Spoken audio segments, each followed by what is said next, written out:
IVF చికిత్సలో 25% భారీ discount, free doctor consultation, free ultrasound scan, logo launch, Andro max advanced male infertility centre ను కూడా ప్రారంభించారు. చంద్రబాబు గారు అతి త్వరలోనే రాష్ట్రంలో నాణ్యమైన తక్కువ రేటుకి మద్యం ఇవ్వాలని నిర్ణయం తీసుకోవడం జరిగింది. మంచి నిర్ణయమేనా?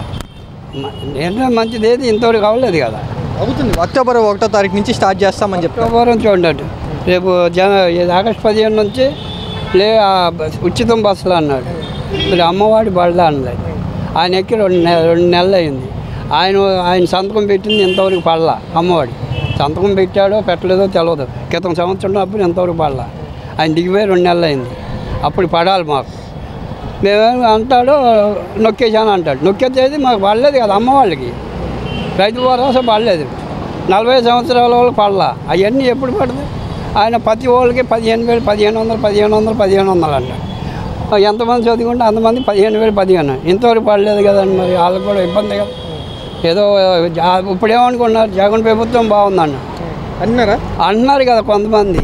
ఇప్పుడు ఏమన్నాడు జగన్, ఏమన్నాడు ఇప్పుడు టీవీలో పలవ పెట్టిన వాళ్ళు జగన్ పలవ పెట్టేవాడు. చంద్రబాబు ఏం చేయడు, బిర్యానీ పెట్టాడు. అటు బిర్యానీ పోయింది, ఇటు పలవ పోయింది. మా ఇంట్లో పస్తులు అని ఆయనే చెప్తున్నాడు టీవీలో. నిజంగా అలాగే అనుకుంటున్నారు జనాలు కొంతమంది అనుకుంటున్నారు సార్. కొంతమంది అనుకుంటారు, కొంతమంది అనుకోరు. ఇంకా అమ్మవాడి ఏం పడలేదు పాపం ఆడవాళ్ళు.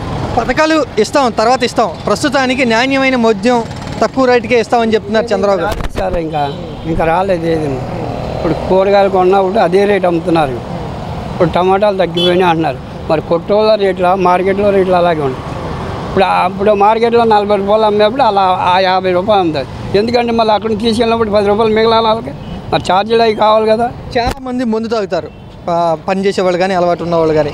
ఇట్లా తక్కువ రేటుకి మద్యం ఇస్తారంటే వాళ్ళకి సంతోషం, హ్యాపీయే కదా. వాళ్ళకి సంతోషం కాదంటల్లా. ఎందుకంటే ఒకటి తాగేవాడు 2 తాగుతాడు, అప్పుడు రోడ్డు మీద పడిపోతాడు. లాభం ఏముంది? అంతే కదా. ఇప్పుడు 100 రూపాయలకి నువ్వు 50కి ఒకటి ఇస్తున్నావు. 100 రూపాయలకి ఇప్పుడు దాకా 100 అమ్మారు. 100 తీసుకెళ్ళి 2 కాలు తాగుతాడు, రోడ్డు మీద పడిపోతాడు, ఇంటికి వెళ్ళాడు. ఆడు భార్య పిల్లలు ఏమవుతారు అక్కడ? అసలు ఇది తీసేస్తేనే పోద్దండి. చేస్తల్లా అసలు ఏ ప్రభుత్వం కూడా చేస్తల్లా. రోడ్డు పడిపోతాడు ఆడు. ఇప్పుడు జగన్ ఏమన్నారు, జగన్ వచ్చిన తర్వాత పెంచేశారు అన్నారు తాగేవాళ్ళు. ఎందుకు పెంచాడు? మీరు మానేస్తారని పెంచాడు. కానీ 300, 400 అయినా మీరు తాగేస్తున్నారు. అప్పు చేసి వడ్డీలు తెచ్చుకొని తాగేస్తున్నారు. ఎందుకు తాగాలని ఆయన అన్నాడు. మీరు తాగేస్తున్నారు. తాగకపోతే ఎలాగన్నారు. అందుకే జగన్ అక్కర్లేదు అన్నారు. గుద్దారు. ఇప్పుడు గుద్దేముంది, ఈ మధ్య దాకా తీసేస్తాను అన్నాడు. ఇప్పుడు రేపు పొద్దున 50 చేస్తాడు. నువ్వు 2 కాలు తాగుతావు. ఆ జగన్ గారు 150 అమ్మేప్పటికి నువ్వు 150 పెట్టి 3 కాలు తాగుతావు. పొద్దున్న తాగే మధ్యాహ్నం, సాయంకాలం భార్య పిల్లలు ఉసూరు అని ఇంటికాడ ఉంటారు. నువ్వు రోడ్డు పక్కన ఉంటావు. ఏం లాభం? ఏదైనా ఒకటి అయిందా?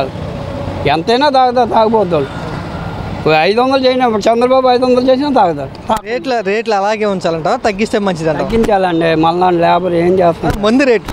మందు రేట్లు ఇంకా పెంచిన వాళ్ళే తాగుతారు. వీళ్ళు మందు తాగేవాళ్ళు గ్యారెంటీ. అది కేవలం దానికోసమే వాళ్ళు ఓట్లు చంద్రబాబు వేసిన తగ్గించానంటేనే. మరి తగ్గించాలి ఆయన. ఆ ఏళ్ళ కోసమే తగ్గించాడు. మరి తగ్గించకపోతే బాగోదు.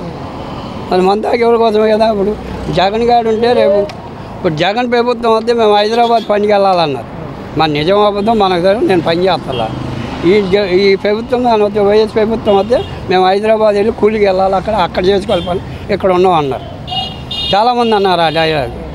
కానీ ఎందుకు? మందు కోసం వెళ్తున్నారా లేదా పని కోసం వెళ్తున్నారా మనకు తెలియదు. ఇక్కడ 150 మీద అక్కడ 100 అమ్ముతున్నారు, మనకు తెలియదు. దానికోసం వెళ్తున్నారు ఏంటో మనకు తెలియదు. అది